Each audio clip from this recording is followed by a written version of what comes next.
em intenção pro corpo, missa do segundo domingo depois de Pentecostes. Em nome do Pai, do Filho e do Espírito Santo. Amém. Caríssimos irmãos, nós estamos então celebrando hoje esse segundo domingo depois de Pentecostes, em que Nosso Senhor nos ensina sobre os direitos de Deus. Os direitos de Deus. Pouco se fala isso atualmente, até nos meios tradicionais. Os direitos de Deus. E Nosso Senhor nos fala sobre isso através da parábola que nós acabamos de ouvir no Evangelho, que é a parábola daquele homem, pai de família, dono de uma terra, e com certeza um homem muito abastado, que dá um banquete, que dá um jantar, né, um requintado, e que convida os dignatários, né, convida aqueles que têm autoridade, que têm cargos, que têm títulos ali no meio social, né? Então este homem convida aquelas pessoas dignatárias, né? Porém cada qual começa então a se desculpar, dizendo que não iria no jantar, né? Um disse que não poderia porque comprou um terreno, então tinha que ir lá visitar o terreno que comprou, ou seja, estava ali com seus negócios, né? Então não poderia ir participar do jantar daquele homem naquele dia, né? Teria que viajar para ver a terra que comprou. Também o outro comprou uma junta de bois, e teria que também cumprir com seu compromisso de ir lá conhecer os bois, experimentá-los, significa isso, né? Conhecer a junta de bois que comprou, seus negócios, né? E também o outro disse que tinha acabado de casar, e tinha ali os deveres matrimoniais, os compromissos, as urgências da vida matrimonial, e portanto também se excusou, né? E não foi no banquete do Senhor. E assim, aquelas dignidades que foram convidadas, cada qual foi se excusando, cada qual foi se desculpando, e não participou do jantar desse Senhor. Então esse Senhor, recebendo a notícia dos seus servos, de que os dignatários teriam recusado o convite, então ele disse, então vamos então convidar os indignos, né? Aqueles que não são considerados dignos pelo meio social. Então saia pelas ruas e traga cá os coxos, os aleijados, os cegos, né? As pessoas deficientes, né? As pessoas que não têm considerada a dignidade no meio da sociedade, né? As pessoas, vamos dizer assim, entre aspas, de menos importância, né? Que não têm autoridade, dignidade, títulos, pessoas da gente, pessoas comuns, as pessoas do dia a dia, né? Sobretudo aquelas pessoas, por exemplo, cegos, aleijados, né? Essas pessoas que na época de Nosso Senhor sofriam de uma maneira muito peculiar, porque não tinham como trabalhar. Então, para se manter, tinham que ficar nas portas das cidades pedindo esmola, né? Algo muito humilhante, né? E nós pensamos que viver pedindo esmola seria uma vida mais fácil. Para estas pessoas não, porque se sentiam muito constrangidas por não poder trabalhar e tinham que pedir. É a mentalidade diferente de hoje no nosso país, né? Em que muitas pessoas estão aí querendo depender do governo, do Estado, né? Querem depender dos outros, não querem trabalhar e ganhar o seu sustento, né? Então o contexto aqui de Nosso Senhor é diferente. Essas pessoas sofriam muito, essas pessoas deficientes, porque tinham que pedir esmola nas entradas das portas das cidades, porque elas não podiam trabalhar. Então, além do sofrimento pelas deficiências, ainda elas tinham que pedir esmolas e uma grande humilhação, né? Então, este homem convida esses, então, já que os dignatários, né, não quiseram, então convidou estes, né? Saiu pelas ruas, pelas portas das cidades, e trazendo aqueles para o seu banquete. Mas o servo ainda disse ao Senhor, ainda falta lugar. Então o Senhor disse, então saia pelas encruzilhadas, pelas ruas, pelas avenidas, tragam aqui quem encontrar, obriga a vir aqui para que a minha casa fique cheia e eu faça a minha festa. E assim então Nosso Senhor ali diz a conclusão daquele homem, daquele senhor pai de família, dizendo aquelas palavras duras que são na verdade palavras do Senhor para nós, Em verdade vos digo que todos aqueles que foram convidados, aqueles que foram considerados dignos, não provarão do meu banquete. É claro que esta parábola, ela se refere em primeiro lugar aos judeus. O Senhor, em primeiro lugar, está se referindo aos judeus, visto que também estava fazendo um discurso diante dos fariseus. E por que eles não aceitaram o Senhor? Eles rejeitaram o Senhor. Eles foram convidados para o banquete da vida eterna. A terra prometida não era uma terra neste mundo, a terra de Canaã.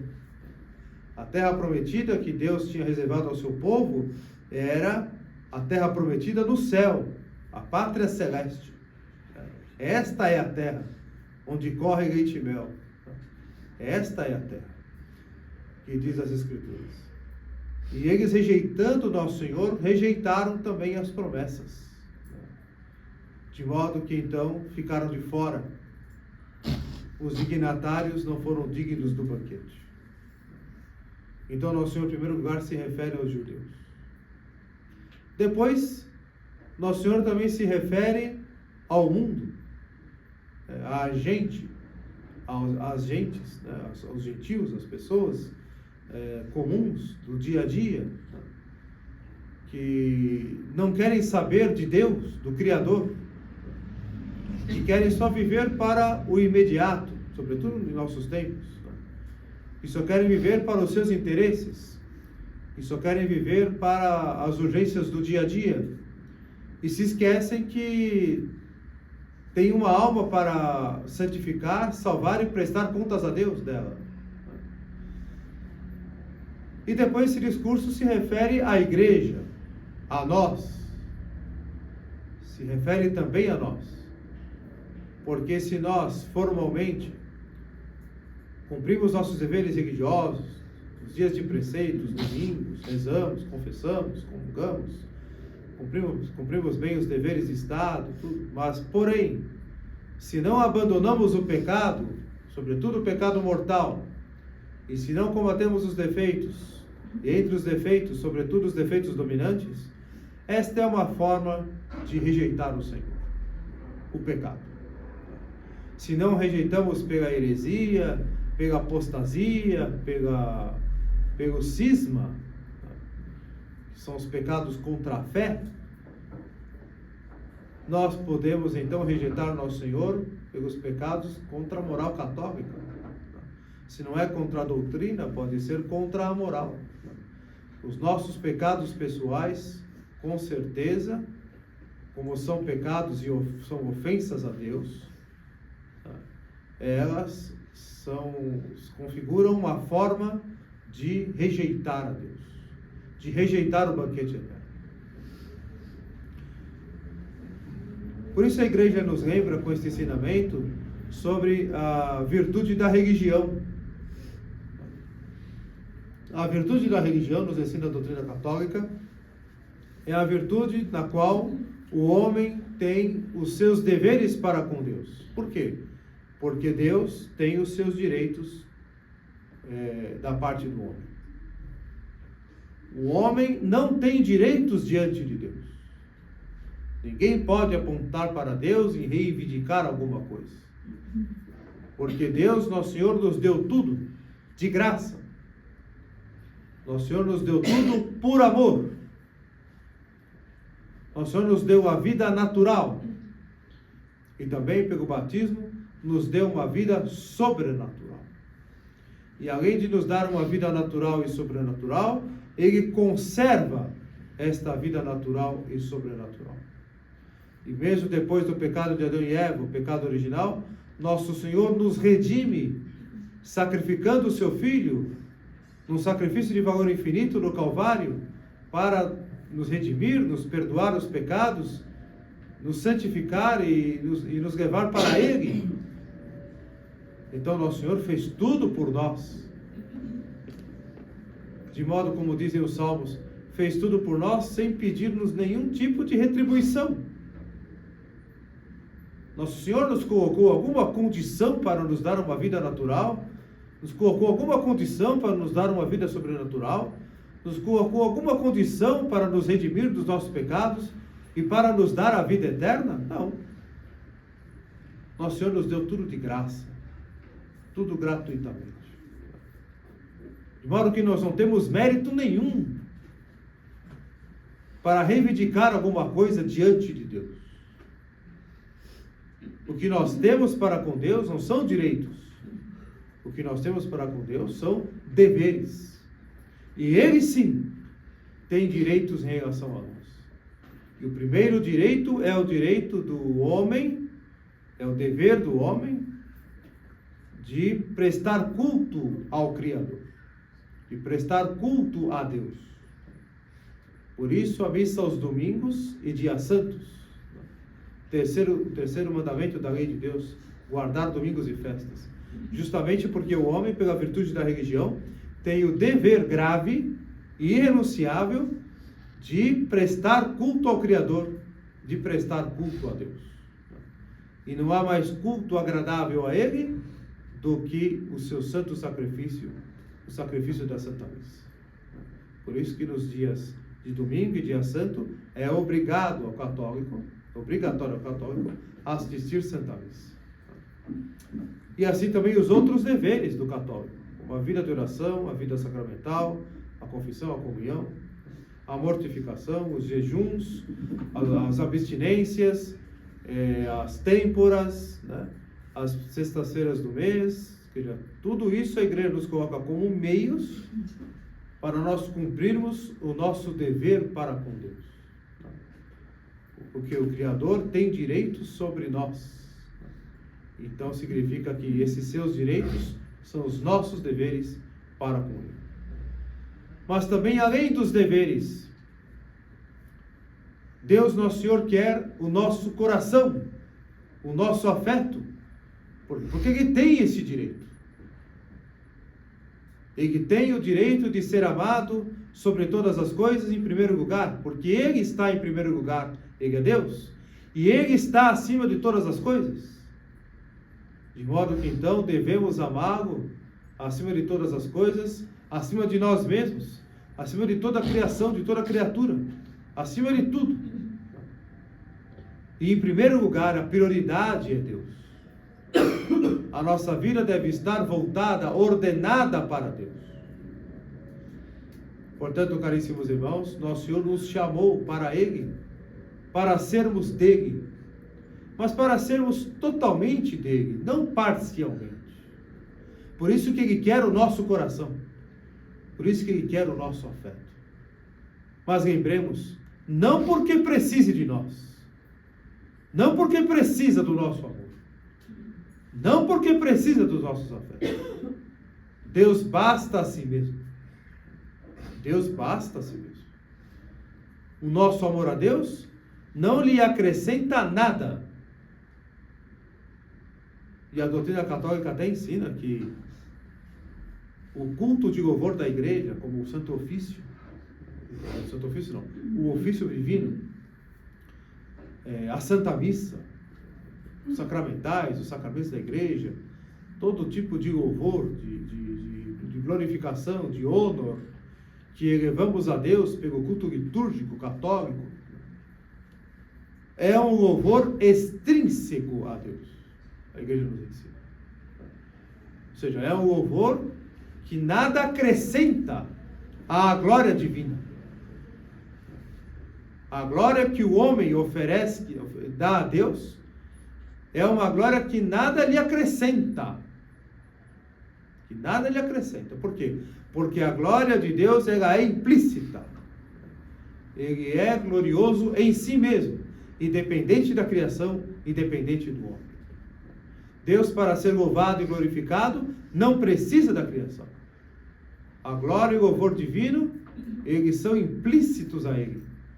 Portanto, todo o louvor e glória que damos a Deus, sobretudo através da liturgia, claro que com os nossos atos, nossas palavras, nossas atitudes, nossos pensamentos, tudo deve ser um culto, um ato de louvor e glória a Deus. Porém, até mesmo o ápice do louvor e a glória que a igreja presta a Deus, através da liturgia e sobretudo, através da Santa Missa, são louvores e glórias que nada acrescentam a Deus.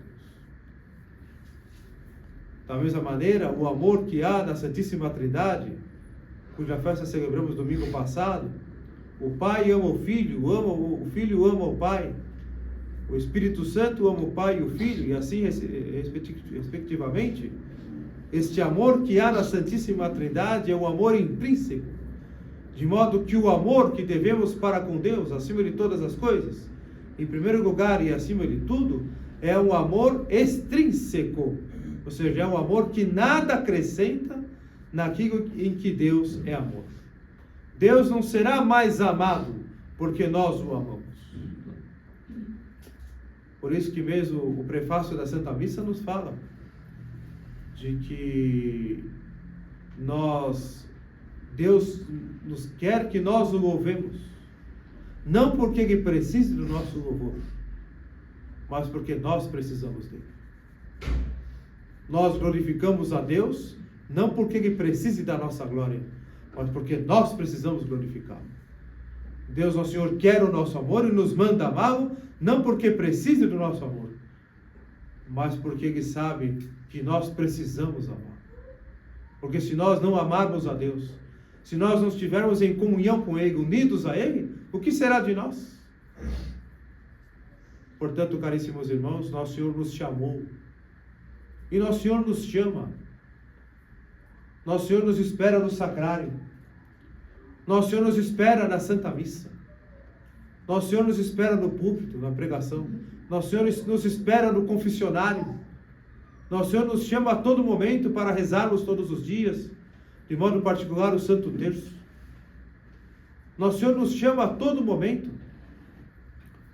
para que nós possamos um dia provar do seu banquete. E nos chama a nós indignos, miseráveis, pecadores, que não tem mérito nenhum, não tem merecimento nenhum, para provar um dia o banquete do Senhor. Então, apesar dos nossos pecados, apesar das nossas ingratidões, apesar das nossas debilidades, das nossas negligências, Deus, nosso Senhor, mesmo assim, já que não temos dignidade para tal, Ele se digna. Ele se digna. Por isso que as orações do devocionário, por exemplo, nas bênçãos da igreja, as orações do devocionário, nós pedimos: Senhor, digne-se atender-nos. Vocês já perceberam isso? Por quê? Porque nós não temos essa dignidade, nós não temos esse direito, esse mérito. Então, digne-se, Senhor, tenha misericórdia de nós e atendei-nos. Aceitai o nosso amor, se digne aceitar o nosso amor, porque Ele deve se dignar no lugar de nós, porque nós não temos a dignidade suficiente em relação a Deus, nosso Senhor. Temos sim dignidade, temos a dignidade porque somos filhos de Deus, mas vejamos, é uma dignidade que recebemos dele, não é uma dignidade que vem de nós mesmos, muito menos dos nossos pecados. Ele nos dignificou, Ele nos fez pelo batismo filhos de Deus, nos deu a dignidade de filhos de Deus. Por isso, caríssimos irmãos, tomemos cuidado com essa conversa de dignidade humana. A dignidade humana, a dignidade humana. A nossa dignidade é a dignidade de filhos de Deus. O homem não tem dignidade nenhuma por si mesmo, por si mesmo. O homem não tem dignidade nenhuma. Ele só tem dignidade em Deus. Ele só tem dignidade em Deus. O homem não tem dignidade por si mesmo. Portanto, tomemos cuidado com esta conversa da igreja conciliar, que nós estamos ouvindo aí a cada dia, de dignidade humana. Que Jesus, nosso Senhor, Ele veio ao mundo para nos humanizar. Que veio ao mundo para reconhecer, restaurar a dignidade humana. Não. Nosso Senhor não veio nos humanizar, Ele veio nos divinizar, nos fez filhos de Deus. na ordem da graça. Ele não veio restaurar a dignidade humana, não. Ele veio nos dar uma dignidade divina, a dignidade dos filhos de Deus. Porque a carne humana está sob a lei do pecado original. A carne humana por si mesma já está condenada. O mundo está sob a lei do pecado. Devemos compreender isso. E não nos deixar levar pela essa lorota de dignidade humana e de humanização. Deus se fez homem para... Deus se humanizou. Não. A encarnação não é uma humanização de Deus. A encarnação é o fato de que Nosso Senhor assumiu a nossa carne humana para dignificá-la, para divinizá-la. E não o contrário, que Deus se fez homem para se humanizar. Não. Ele se fez homem para nos divinizar. É o contrário. E para não dar uma dignidade humana, para dar uma dignidade divina, uma dignidade de filhos de Deus, uma dignidade filial. Esta é a nossa dignidade. Ou seja, nós só temos dignidade enquanto em Deus. Nós não temos dignidade por nós mesmos. Por isso que o homem tem o dever de prestar culto a Deus. Tem o dever de amá-lo em primeiro lugar e acima de tudo. O homem tem o dever de amar e servir, conhecer, amar e servir a Deus. O homem não pode viver para si mesmo, porque se o homem viver para si mesmo, ele vive como se Deus não existisse. Ele vive como se ele fosse eterno. Ele vive como se ele fosse Deus. Por isso que nós não podemos admitir o fato de que uma Constituição brasileira diga que todo o poder emana do homem, todo o poder emana do povo no seu primeiro parágrafo. Todo o poder emana de Deus, não do povo, não do homem. A democracia, no caso, o Estado democrático de direito, que falam com a boca cheia, esse Estado democrático de direito, que na prática ocorre o contrário disso, claro, é claro, porque isso é totalmente proposital. Esse Estado democrático de direito, ele significa que a democracia, ela é a manifestação da vontade da maioria sobre determinadas coisas. A escolha no caso da república, do presidente, a aclamação de um rei, de um imperador, é a vontade de uma maioria. Ou sobre questões concretas, em plebiscitos, em que se manifesta a vontade da maioria sobre determinados casos. Então, os rumos do país, né? Então, claro, a democracia, a vontade da maioria prevalece. Tudo bem? Mas todo o poder emana do povo? Não. Todo o poder emana de Deus. E a nossa Constituição que ainda diz que o Estado brasileiro é um Estado laico. Ou seja, é um Estado sem Deus. O Estado é Deus. O Estado que decide tudo por nós. Ou seja, é o Estado tirânico. Porque o próprio Deus não decide nada por nós.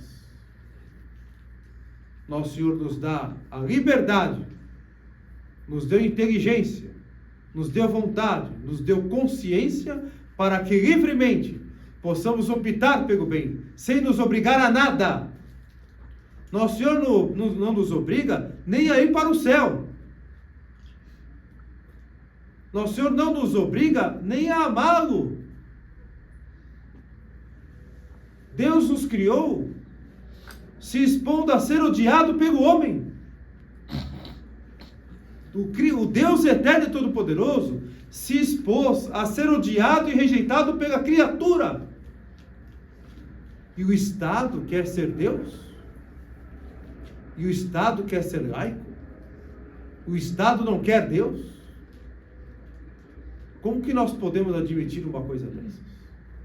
Como que nós podemos deixar que fosse feita uma constituição do nosso país, em que o Estado é laico, e que a democracia, uma falsa, uma aparente democracia, é que então é a regra principal, a regra reguladora de todas as normas em nossa sociedade brasileira? Então, como que é isso?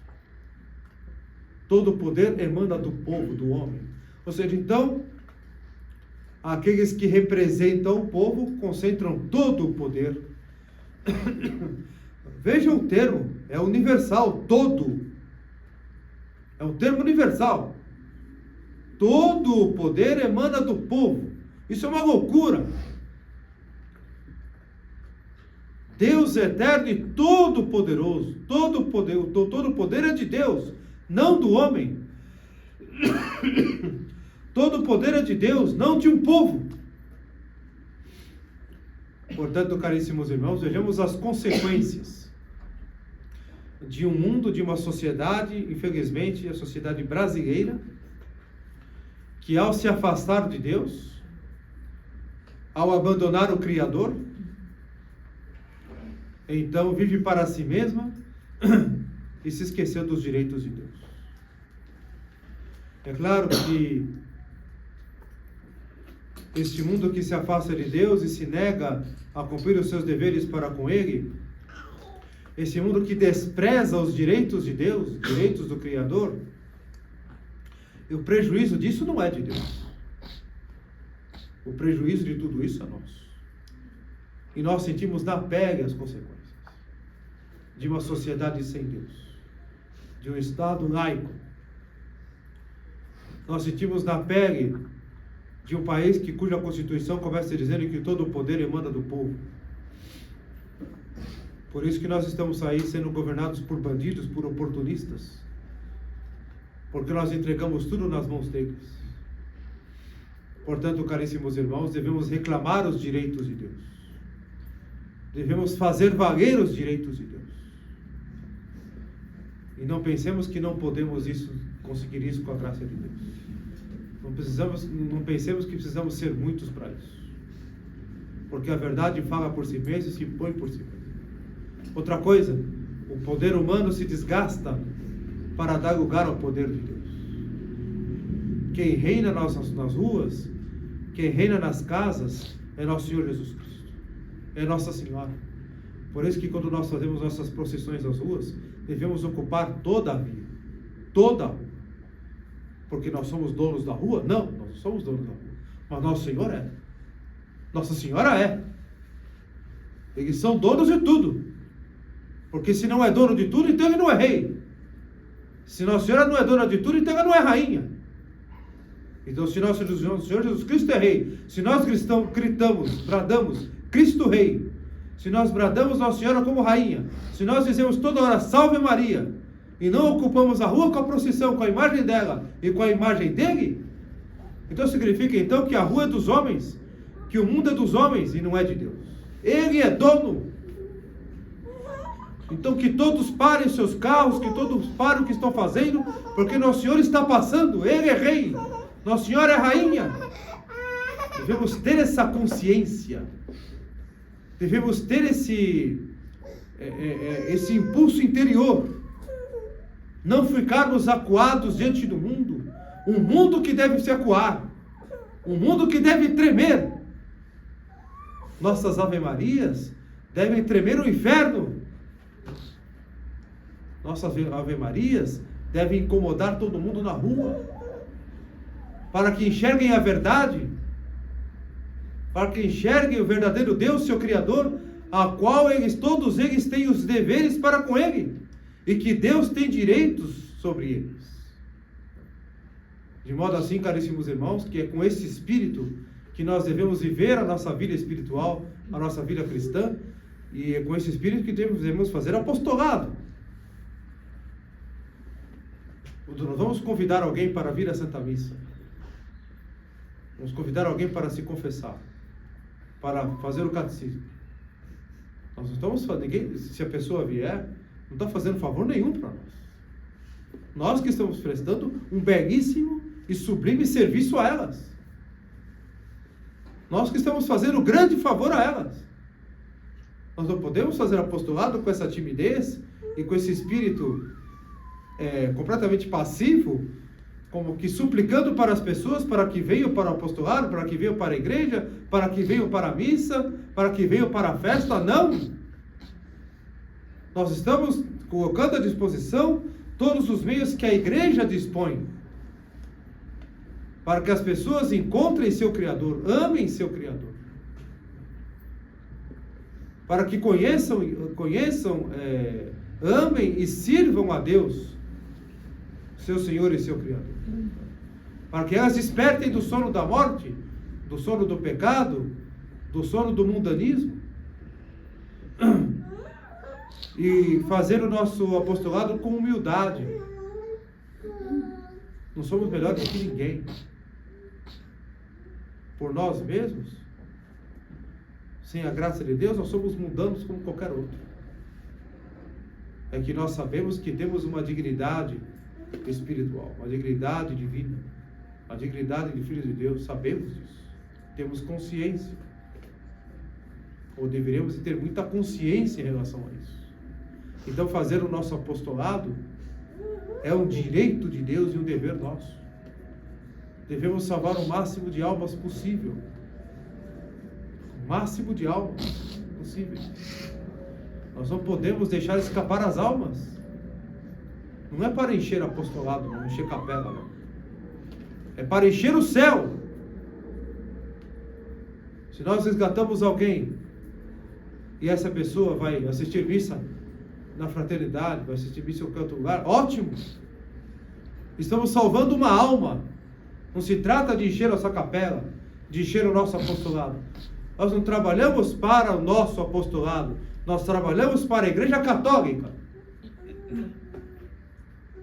Nós devemos só prevenir de pessoas que frequentam missa tridentina, onde lá não está a fé católica.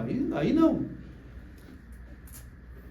Onde lá se está em acordo, em negociação, em comunhão com a Igreja Conciliar, que é uma seita anticatólica. Sim. Mas se lá onde celebra a Santa Missa, naquele apostolado, naquela fraternidade, naquela associação católica, e ali se mantém a fé católica, então claro, se aquela alma que nós convidamos para vir à missa não veio no nosso apostolado, mas ela está frequentando lá, está indo à missa, se confessando, se santificando, junto com a sua família, estamos trabalhando para a igreja. Essa deve ser nossa mentalidade. De que estamos levando aquela alma a despertar para os seus direitos em relação a Deus. Para que ela entenda que Deus tem direito sobre ela.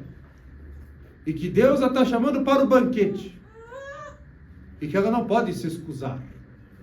Ela não pode dar desculpas. Quando nós convidamos alguém para vir à missa, a uma festa, a um jantar, tudo é apostolado. Vir para se confessar, vir para rezar o terço. Ou nós oferecemos para rezar o terço na casa daquela família. E às vezes a pessoa se excusa. É exatamente o evangelho de hoje. É Nosso Senhor que está chamando.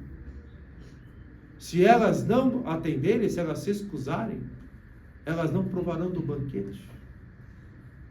Então nós temos que insistir. Insistir o que é? Não é importunar simplesmente. Insistir é rezar por aquela alma. Oferecer sacrifícios por ela. É oferecer terços. Não são só nossas palavras que vão convencer. As palavras são meios importantíssimos, né? Irrenunciáveis, mas são meios. Mas são nossas palavras que explicam, que convidam, que convencem, porém acompanhados de muita oração, de muito sacrifício, de muitos terços, muita mortificação. Por quê? Porque o que toca a alma é a graça. É com a graça de Deus que aquela alma vai abandonar o mundo, o pecado, e vir para a Igreja Católica. E conhecer o verdadeiro Deus, nosso Senhor Jesus Cristo. Portanto, caríssimos irmãos, devemos estar atentos aos nossos deveres para com Deus e aos direitos de Deus para conosco. Nós seremos julgados em relação a isso. Nós, em primeiro lugar, pesa sobre nós uma responsabilidade, pesa sobre nós um jugo muito maior do que aqueles que estão lá fora que nem têm consciência disso. Sobre nós pesa uma responsabilidade muito maior, porque nós sabemos da verdade, pela misericórdia e pela graça de Deus, sem mérito nenhum nosso, não somos melhores que ninguém, mas nós sabemos a verdade, então nós devemos levar a verdade para estas áreas.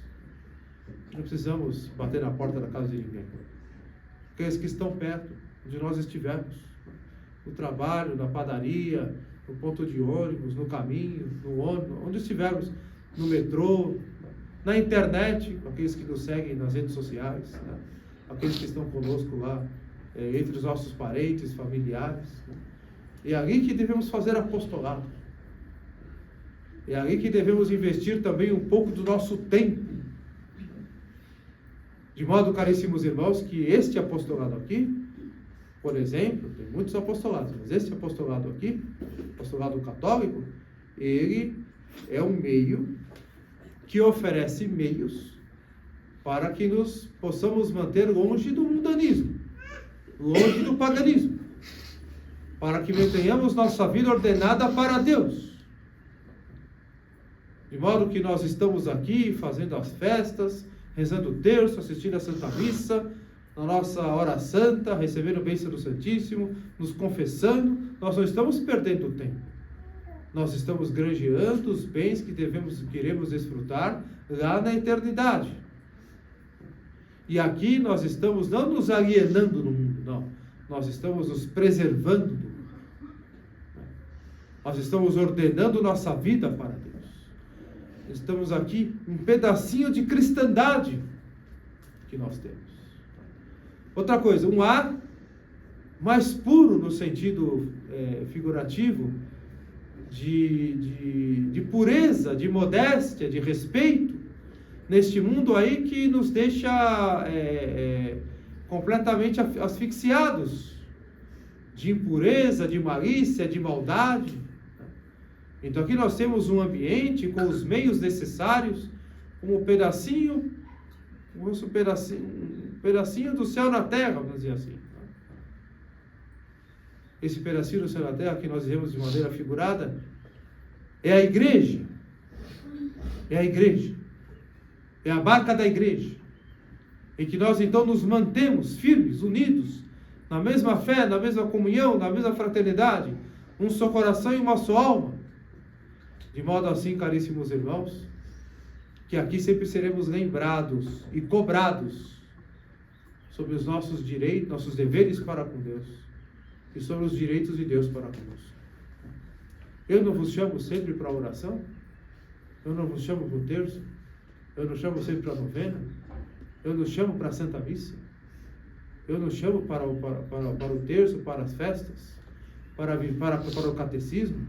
Para vivermos, para convivermos? Para rezarmos? Eu não chamo a todo momento? Eu chamo.